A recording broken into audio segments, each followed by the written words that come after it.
بحث کوچینگ با تجربه برخورد کردم که خیلی عجیبه.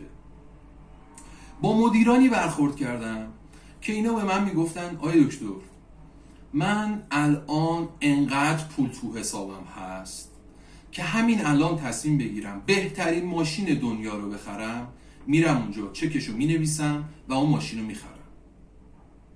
و یا من انقدر الان پول دارم که هر جای دنیا بخوام میرم، مشکل پاسپورت ندارم، مشکلی از لحاظ مالی و رفت و آمد و خیلی چیزایی دیگه ندارم، بهترین خونه رو دارم، بهترین ماشین رو دارم، بهترین کسب و کار رو دارم، اما حالم خوب نیست.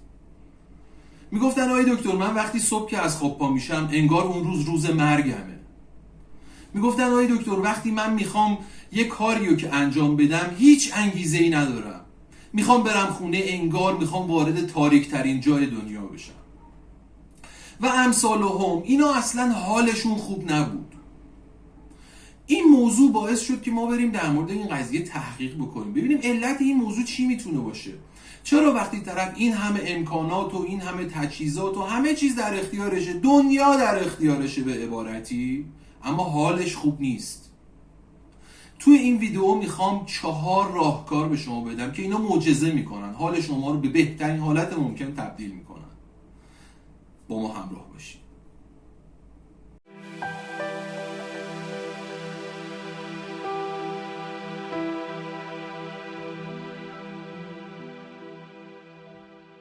سلام، من حسام الدین هستم. به کانال من خوش اومدید. توی این ویدیو میخوایم در مورد 4 راهکار که معجزه میکنه و حال شما رو به بهترین حالت ممکن تبدیل میکنه صحبت بکنیم. دوستان، حقیقت موضوع اینه که حال خوب یک فرایند درونیه. اصلا به مسائل و اتفاقات بیرون ارتباط اونچنانی نداره.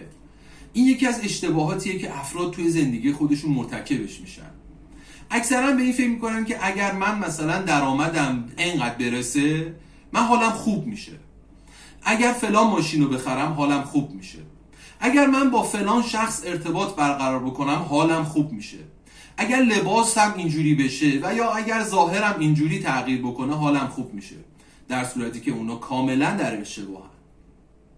دوستان، حال خوب مربوط به درون آدمه. ما باید یک فرایندی رو ایجاد بکنیم که به واسطه این فرایند تو درونمون حالمون خوب بشه. افراد زیادی رو داشتیم که امکانات زیادی داشتن توی زندگیشون. توی تاریخ نمونه های مثالش زیاد هست. الویس پریسلی یکیش بوده. ایشون هم تمام امکانات رو داشت اما در نهایت خودکشی کرد. آیه رابی ویلیامز، ایشون یه بازیگر خیلی مشهوری بود اما در نهایت خودکشی کرد. ببینید، اینها مثال هایی هست که به ما داره میگه که عوامل بیرونی به حال درونی ما اونقدر تأثیر نمیذارن.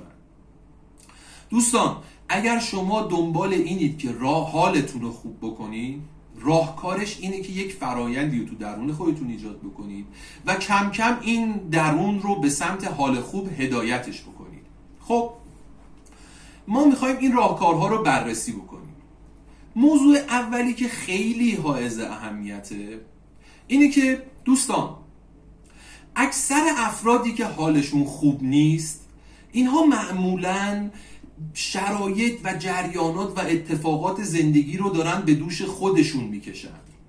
اینا معمولاً بار زندگی رو دوش خودشون احساس میکنن.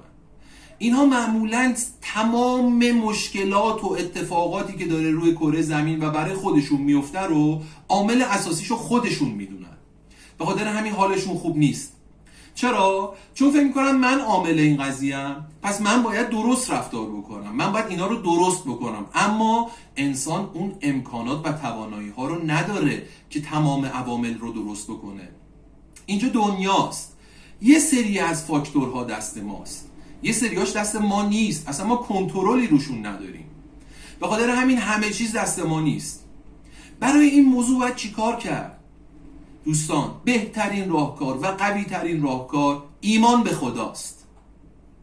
ما وقتی به خدا ایمان داریم، اتفاقی که برامون میفته اینه که یه سری از مسئولیت ها، یه سری از اتفاقات و یه سری از جریان ها رو به دوش خدا میذاریم. اصلا خدا خودش اینو از ما خواسته. میگه بابا تو هیچ کاره ای، من همه کارم. خب به این واسطه چه اتفاقی میفته؟ اتفاقی که میفته اینه که شما دیگه یه سری از شکست ها و یه سری از پیروزی ها و یه سری از استرس ها رو اصلا به خودت نمیگیری، میگی مسئولش من نیستم. و این باعث میشه که شما احساس سبکی بکنی، احساس آرامش بکنی. وقتی ما باور داشته باشیم که یک نیروی قدرتمندی هست در کائنات و یک قدرت بزرگی هست که ما رو دوست داره حتی از پدر مادر بیشتر، این باعث میشه که ما یاد بگیریم و احساس بکنیم که اصلا من اونقدر تأثیر ندارم، پس در نتیجه چرا باید حالم بد باشه؟ مگه مسئول این اتفاقات منم؟ و این باعث میشه که فرد کم کم حالش خوب بشه. حالا این به این معنی نیستش که شما دیگه کمکاری بکنی یا مثلا تلاش نکنی یا کمکار یا اشتباهات خودتو بندازی گردن خدا. نه، صحبت سر اینه که دوستان ما یه سری از فاکتورها هست که دست خودمونه، یه سری از فاکتورها هم هستش که اصلا به ما مربوط نیست، اصلا دست ما نیست. اینکه ما کجا به دنیا اومدیم، اینکه پدر مادر ما کیان، اینکه اصلا شرایط زندگی ما چطور پیش میره، اینها چیزایی که دست ما نیست. یه سری از فرصت ها و شانس ها و اینهایی که بر اساس تقدیر برای ما به وجود میاد اینا دست ما نیست. خب پس اگر اینا دست ما نیست چرا باید هرسشون رو بخوریم؟ و باید به خدا ایمان داشته باشیم، بدونیم که خدا بهترین ها رو برای ما میخواد. دوستان بهترین برای شما لزوما اون چیزی که شما فکر میکنید نیست. یه موقع‌هایی بهترین چیزیه که داره اتفاق میفته و شاید شما دوستش نداری اما میدونی بهترینه. یه داستانی از قدیم مطرح شده، میگن که یکی از خدا یه پروانه و گل میخواست. فردا صبح خواب پا میشه میبینه جلوی در خونهش یه کاکتوسه با یه دونه کر. خیلی ناراحت میشه اما اینا رو برمی‌داره میاره میذاره تو خونهش. بعد از یه مدتی میبینه که اون کاکتوسه گل داده و اون کرم هم تبدیل شده به پروانه. به همین سادگی. یعنی موضوع اینجاست که ما باید بفهمیم که خداوند بهترین ها رو برای ما میخواد و ما در جهت بهترین ها به واسطه خداوند در حرکتیم. بار مسئولیتی زیادی که رو دوش خودمون گرفتیم و احساس میکنیم که باید همه کارا رو ما حل و فصلش بکنیم، همه مشکلات رو ما باید برطرف کنیم، اینو باید بذاریم زمین و بخشی از این قضیه رو بسپاریم به خدا و ایمان داشته باشیم که خدا بهترین ها رو برای ما میخواد. این یکی از عوامل اساسیه که باعث میشه ما حالمون خوب بشه. موضوع بعدی که خیلی تاثیر داره روی بحث حال خوب، بحث شکرگزاریه. دوستان کسی که شکرگزاری میکنه ناخودآگاه چیزهای خوب زندگی خودشو میبینه و اونها رو برای خودش پررنگتر میکنه و به این واسطه کم کم میفهمه که آقا زندگی خوبیهای خودشو هم داره. ببینید اساساً انسان یک موضوعی توی زندگیش وجود داره، اونم بحث تلاش برای بقاست. این اولین چیزیه که توی زندگی ما وجود داره، از انسانهای اولیه تا الان بوده. ما همینجوری اولین کاری که میکردیم بوده که حواسمون بوده که برای بقا تلاش بکنیم. به خاطر همین معمولاً یک بخشی از ذهن وجود داره به اسم کروکودیل برین. این بخش بیشتر به حس بقا داره توجه میکنه و چون داره به حس بقا توجه میکنه معمولاً به زنگ خطرها دقت میکنه. این زنگ خطرها معمولاً چیزهای منفی و چالش‌هایی هستند که برای ما به وجود میاد. به خاطر همین ناخودآگاه اولین چیزی که انسان بهش توجه میکنه مسائل منفی زندگیه. به خاطر همین معمولاً این تبدیل میشه به عادت و افراد دیگه فقط چیزهای منفی زندگی رو میبینن. این یک فراینده، یک کار کرده. اما ما باید حواسمون باشه که به واسطه شکرگزاری جنبه‌های مثبت زندگی رو ببینیم و همین دیدن جنبه‌های مثبت زندگی باعث میشه که کم کم ما هی رشد بکنیم و به سمت خوبی‌ها حرکت بکنیم، خوبی‌ها رو ببینیم، لمسشون بکنیم و درکشون بکنیم. در این حال که خود همین شکرگزاری انرژی مثبتی رو برای زندگی و کائنات و حتی خداوند و همه چیز میفرسته و اون انرژی مثبت بعد از یه مدتی به خود ما برمیگرده و همون هی حال ما رو بهتر میکنه. میگه شکر نعمتت افزون کنه. به این معناست که شما هر چی بیشتر شکرگزاری بکنید بیشتر جنبه های مثبت زندگی رو میبینید و اون وقت حالتون هی بهتر میشه.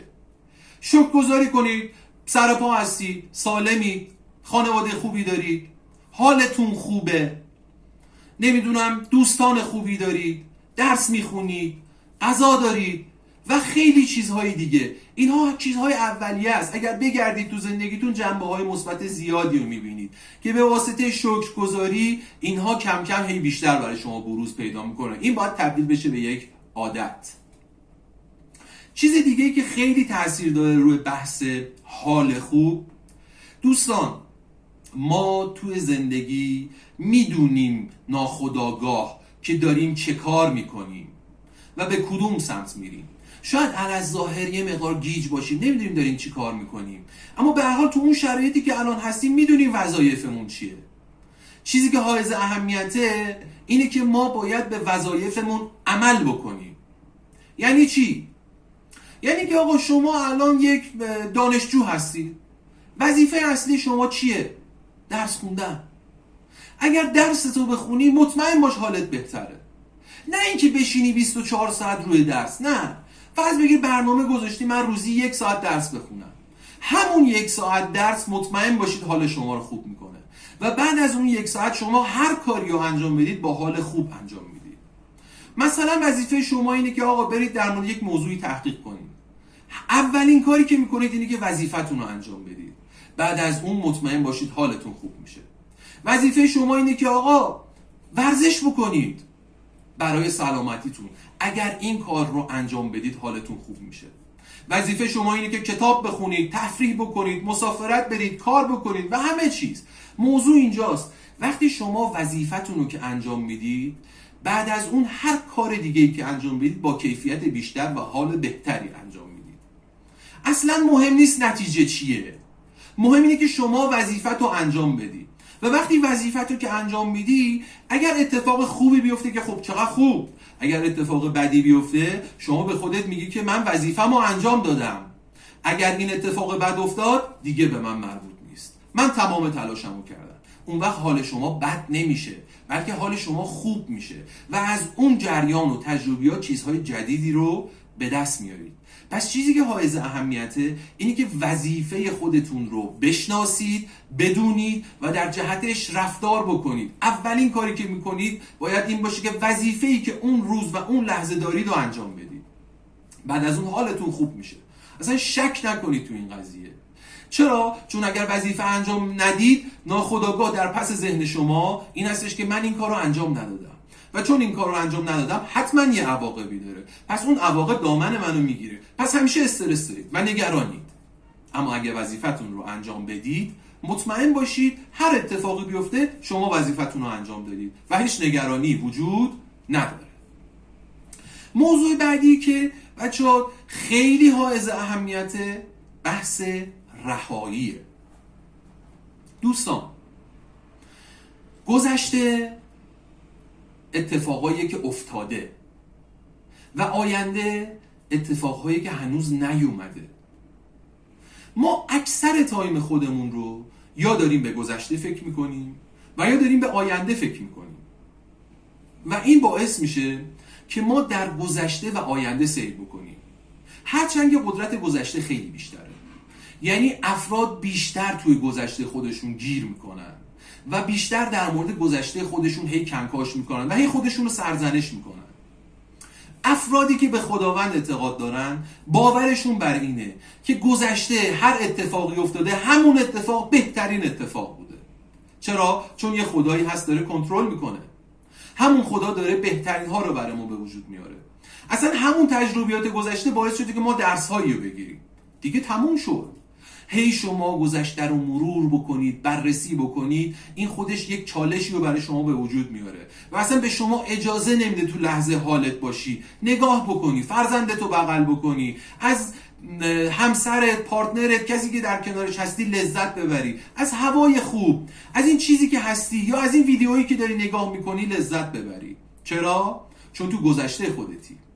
و یا آینده افرادی هستن که همش دارن توی آمال و آرزوها و اتفاقهایی که هنوز به وجود نیامده فکر میکنن سیر میکنن. و یا اینکه اتفاقهای آینده برای اینها ترسناک میشه و ترس براشون به وجود میاره، استرس ایجاد میکنه. وای اگر آینده مثلا گرون بشه چی میشه؟ وای اگر آینده چه مثلا فلان اتفاق بیفته چه اتفاقی میفته؟